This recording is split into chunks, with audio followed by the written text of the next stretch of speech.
Las relaciones de México con Cuba y viceversa. ¿Quién podría estar detrás de todos estos acuerdos e intercambios, como le llamen? Vamos a hablar de eso y mucho más con mi analista e invitado, Sergio Comas, que me acompaña en el estudio. Abogado y analista, Sergio, muchísimas gracias, bienvenido. Gracias por la invitación una vez más. más. Cuéntame de esto nuevo de México y Cuba. Hay algo, de toda la vida han tenido relaciones, pero hay algo muy nuevo. Y es que están regalando o están vendiendo petróleo. ¿Están recibiendo dinero a cambio de los médicos cubanos o están recibiendo otro trueque?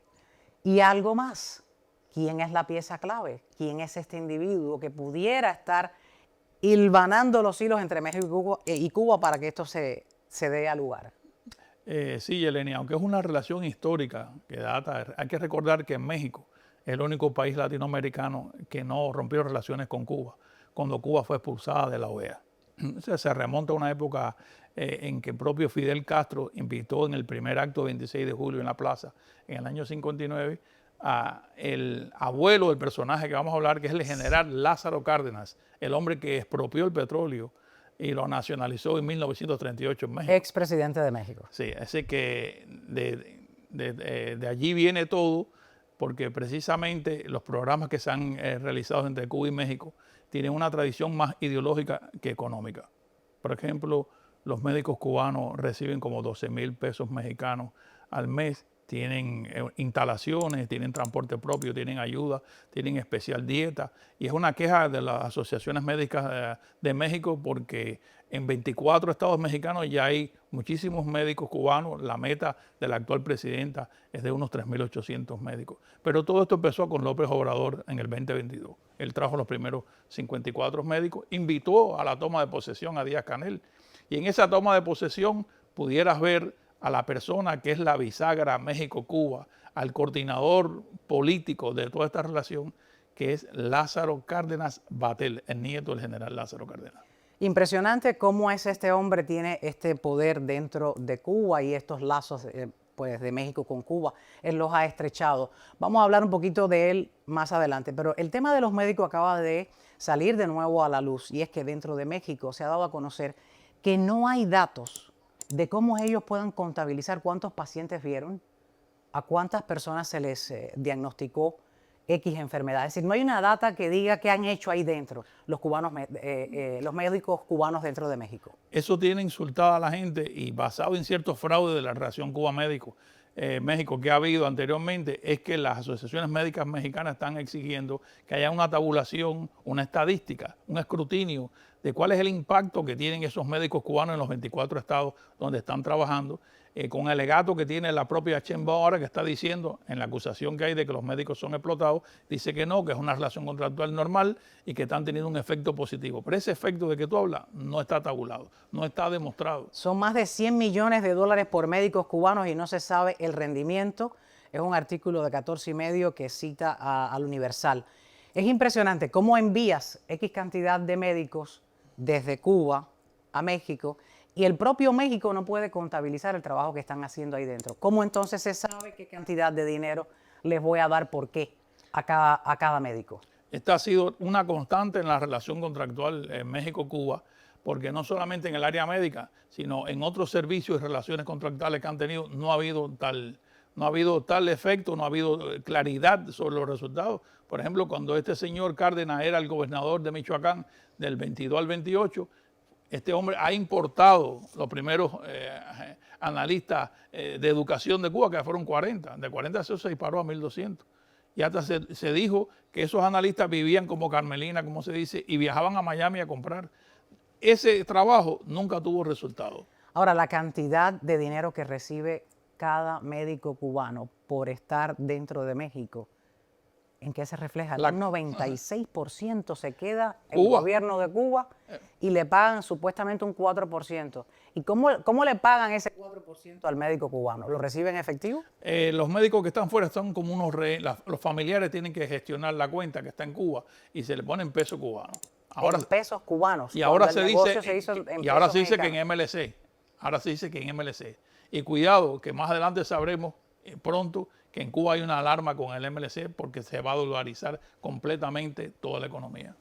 Es impresionante lo de los médicos cubanos que han sido el negocio de la trata de esclavos que Cuba ha negociado con ellos todo el tiempo para obtener un dinero.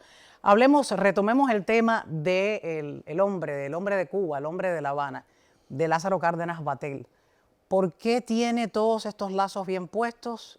Y justo con las negociaciones de Pemex y Cuba, él rechazó ser el presidente de Pemex. Sí. ¿Y por qué ayuda entonces estas relaciones? Bueno, este muchacho, que ya no está el muchacho, cumple ya 60 y pico de años, de la mano de su padre, que es Cuauhtémoc Cárdenas, dígase el creador, el fundador de la izquierda latinoamericana con el partido, con el PRD, lo llevó de la mano y lo introdujo personalmente a Fidel, a Lula, lo relacionó personalmente y él obtuvo una beca para estudiar música en Cuba. En esa beca, en la Escuela Nacional de Arte, conoce a esta bailarina del Conjunto Nacional de Danza. Está casado con una cubana. Una cubana que es Mayra Cofiñí, una bailarina de los primeros grupos de las promociones de danza nacional. Se dice hasta que bailó en el acto de apertura de la sexta cumbre de países no alineados en el Teatro Nacional, que se inauguró ese año. Y esta señora que se casa con él sale de gobernador de Michoacán y la pone al frente de un departamento de atención infantil. Así que ella jugó un papel muy importante en relacionar a su esposo con Cuba y lo apoyó. Y ellos promovieron muchos programas. Él compró un programa de teleclases. Tú recordarás las teleclases de Cuba. Las teleclases de Cuba, sí. Carísimo. ¿También estuvo detrás del programa de las teleclases dentro de Cuba, Batel? No, él compró el programa para instalarlo en Michoacán cuando era gobernador. Ese programa nunca funcionó. Le dicen el elefante blanco. Ese dinero se gastó completamente por gusto. Eso nunca funcionó. Pero es un intento de poner un modelo cubano de educación basado en relaciones ideológicas. Por eso es importante que esta persona que estudió en La Habana, le dicen el hombre de La Habana porque es un asset político de La Habana en México para propiciar contratos y servicios solidarios, entre comillas. Solidarios, entre comillas.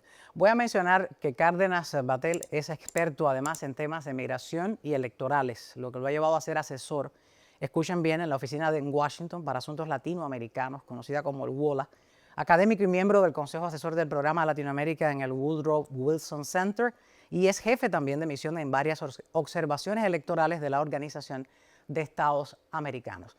Es un hombre que no quiere el puesto de presidente de Pemex, no quiere una campaña a ningún cargo, solo hasta gobernador, pero sí tiene todos los botones para apretar y decir, Cuba y México se hace esto.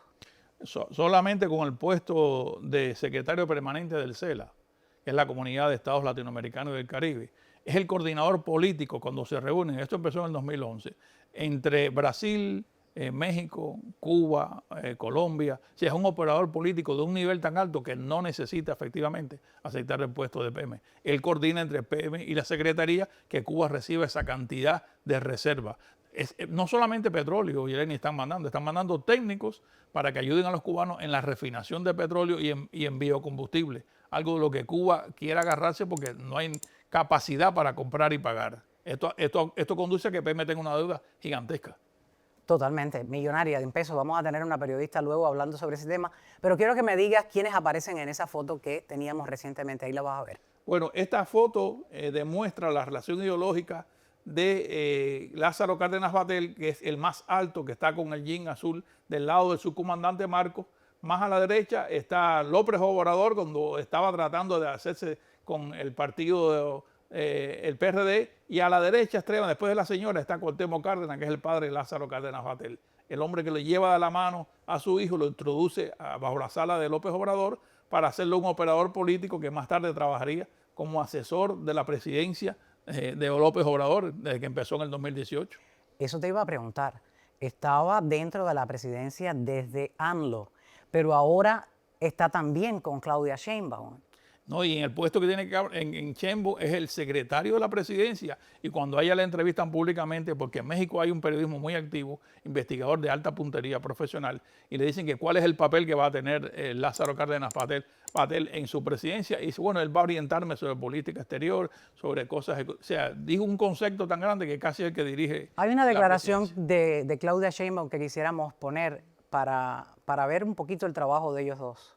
Vamos a apoyar a Cuba por razones humanitarias y además México nunca ha estado a favor del bloqueo. Pensamos que, y es histórico, no es de ahora, que impacta al pueblo cubano, aparte de la política exterior de México. Entonces se va a apoyar a Cuba, se está apoyando primero técnicamente. No tengo el dato exactamente de cuántos, pero si son 400,000, solo para que tengan una idea, México produce al día 1.6 a 1.8 millones de barriles diarios. Entonces 400,000 barriles ni siquiera es la producción de un día. Entonces nada más para que se ponga balance en el número, ¿no? Entonces, pero aunque haya críticas, nosotros vamos a ser solidarios y por razones humanitarias. Bueno, ella lo ha puesto claramente que es cierto que le envían petróleo y crudo a Cuba. Lo minimiza porque en comparación con lo que producen parece nada, pero les está haciendo llegar un petróleo a Cuba y pudiera poner a México, a México en la lista de países sancionados por Estados Unidos por No, violar la ley Halliburton. ¿O esta suena a donación o regalo? no, el enfoque de Claudia Sheinbaum es muy inteligente. La diferencia entre Claudia y ANLO es que aunque ella ha heredado las mañaneras, que son discursos tipo Chávez en la mañana, se está separando de ese estilo. Ella es más puntual porque es de Fundación Ingeniera y cita datos y cantidades que López Obrador evitaba en una especie de mareo que te daba hablando de solidaridad, y efectivamente esos envíos se llaman envíos solidarios. Esos envíos solidarios están conduciendo a Pemex a una situación casi de bancarrota, porque recuerden que Pemex extrae el petróleo, pero están las refinerías y están los subproductos y tiene que pagarle a todas esas entidades que son privadas. En México hay una democracia todavía y estas entidades exigen que se les pague y hay una deuda gigantesca. No obstante esa situación, la presidencia de México está priorizando envíos a Cuba para evitar la crisis energética que hay. Tenemos también las declaraciones de Batel, justo cuando sale de la oficina de la presidenta de México, Claudia Sheinbaum. Vamos a verlo. ¿Cómo se siente? Bien, muy honrado con la invitación de la presidenta. ¿Qué tal la reunión? ¿Qué va a hacer? ¿Qué va a hacer para asesorar a la nueva presidenta? Bueno, vamos a hacer todo lo que ella nos indique. Por lo pronto, estar cerca, ayudar en la coordinación de aquellos proyectos que impliquen transversalidad, que impliquen a más de una dependencia, en fin, atender las prioridades que ella nos indique que debamos atender. Lo que va a enfrentar, lo que viene. Bueno, pues un reto enorme, gobernar un país como México, un reto grandísimo que tiene la presidenta y pues todo. ¿Cómo analizas esta respuesta a los medios de México? Bueno, por parte de Batel? yo quiero decirte, y no es una broma, que algunos analistas han dicho que Claudia Sheinbaum es la continuidad de Obrador como Díaz-Canel es la continuidad de Raúl Castro. Y te fijas no solamente en temas de forma, sino en el haber asimilado a un operador político que trabajó y coordinó todo el plan de política exterior de ANLO. Ella lo está haciendo ahora con Lázaro Cárdenas Batel. Por eso es tan importante este hombre a Cuba. De hecho, ha tomado vacaciones en el 2024, ha ido a Cuba con sus hijos, dice que para reconectar con Cuba otra vez. Es una relación muy fuerte. Reconectar con Cuba, claro, hay una familia que los une además. Otro de los negocios que ha hecho México con Cuba es el de las piedras. Le han dicho ha sido un ridículo, pero este ridículo negocio le ha dado mucho dinero a Cuba.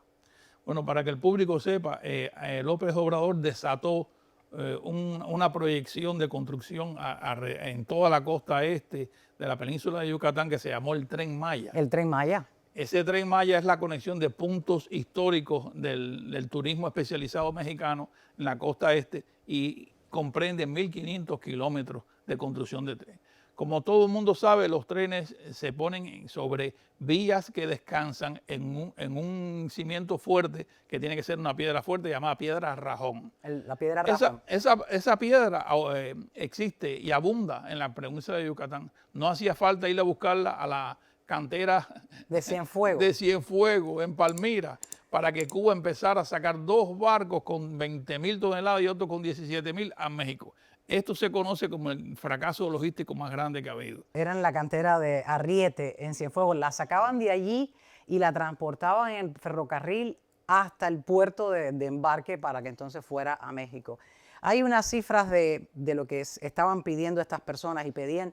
El negocio consistía, lo publicó 14 y medio y lo voy a referir, lo leí recientemente. El negocio consistía entre Cuba y México para construir este Tren Maya en que debían recibir 2.1 millón de metros cúbicos de esa piedra rajón.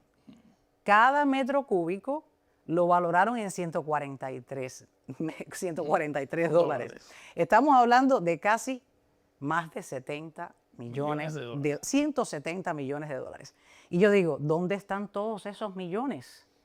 En Cubita la Bella que llora y todo el tiempo dice que tienen crisis. Bueno, pues déjame decirte que ese fue el fiasco logístico más grande de Cuba. Cuba no pudo amasar esa cantidad sencillamente porque cuando lanzaron el barco llamado Melody con esa supercarga, el puerto por el que tenía que entrar no tenía muelles. Ese es un área protegida de corales, por cierto. Y de manglares. Y de manglares, una protesta de los defensores de la biodiversidad en México muy grande. Un juez dictaminó que el barco no podía entrar. Y tuvieron que llevarlo a Yucatán. Bueno, ese barco estuvo 3 meses en puerto sin poder descargar, pagando una multa a razón de $100,000